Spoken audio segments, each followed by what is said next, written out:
top skor Liga Utama Montenegro, panggilan tim nasional. Postur ideal 1,88 meter.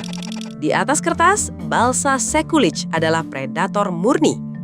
Tapi ada sebuah pola aneh dalam kariernya, sebuah anomali. Di negerinya sendiri, ia mencetak 15 gol dalam satu musim untuk menjadi yang tertajam. Namun, dalam 2 tahun petualangannya di Asia, ia hanya mampu mencetak total 3 gol. Bagaimana seorang raja di satu teritori bisa kehilangan taringnya begitu saja di tanah asing? Dan yang lebih penting, kenapa predator yang sama kini memilih untuk meninggalkan lagi wilayah perburuannya yang aman untuk datang ke Indonesia? Untuk memahami paradoks Balša Sekulić, kita harus melihat di mana akarnya menancap paling kuat, Liga Montenegro. Disinilah ia bukan sekedar pemain, tapi seorang penjamin trofi. Bersama Budućnost Podgorica, ia 2 kali mengangkat Piala Liga, menjadi bagian dari kekuatan dominan. Namun, pembuktian terbaiknya datang saat ia pulang ke FK Mornar Bar pada awal 2025. Di tanah yang familiar ini, ia meledak. 22 gol dari 48 penampilan adalah statistik yang membawanya bukan hanya ke puncak daftar top skor, tapi juga mengantarkan timnya menjuarai Piala Montenegro.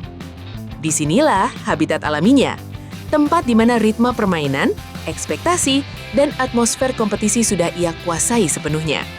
Panggilan ke tim nasional Montenegro sejak 2022 menjadi validasi statusnya. Di rumah, ia adalah salah satu yang terbaik. Namun, cerita berubah drastis begitu ia melintasi benua. Petualangannya mencari tantangan baru justru membawanya ke periode paling sulit dalam kariernya. Korea Selatan, Gangwon FC. Ekspektasi tinggi dibalas dengan 18 penampilan yang hanya menghasilkan 2 gol. Produktivitasnya lenyap. Ia kemudian pindah ke Uzbekistan, mencoba peruntungan bersama Metalurg Bekabat pada 2024. Hasilnya lebih buruk, 9 laga, 1 gol. Masa-masa ini adalah antitesis dari semua kejayaannya di Montenegro. Penyerang yang tajam itu mendadak tumpul. Kepercayaan dirinya seakan terkikis oleh kerasnya adaptasi. 2 tahun di Asia Timur dan Tengah menjadi bukti bahwa bakat saja tidak cukup jika tidak ditopang oleh lingkungan yang tepat.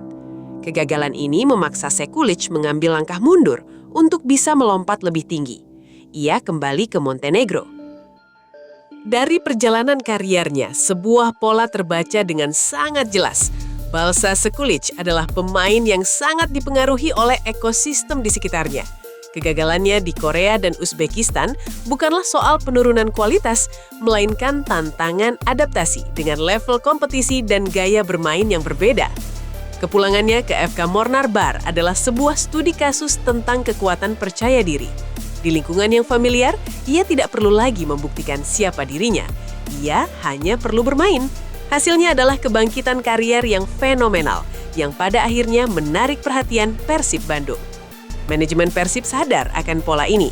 Deputi CEO PT Persib Bandung Bermartabat Aditya Putra Herawan pernah berkata, "Kami membangun skuad berdasarkan kebutuhan tim dan rekomendasi dari jajaran pelatih.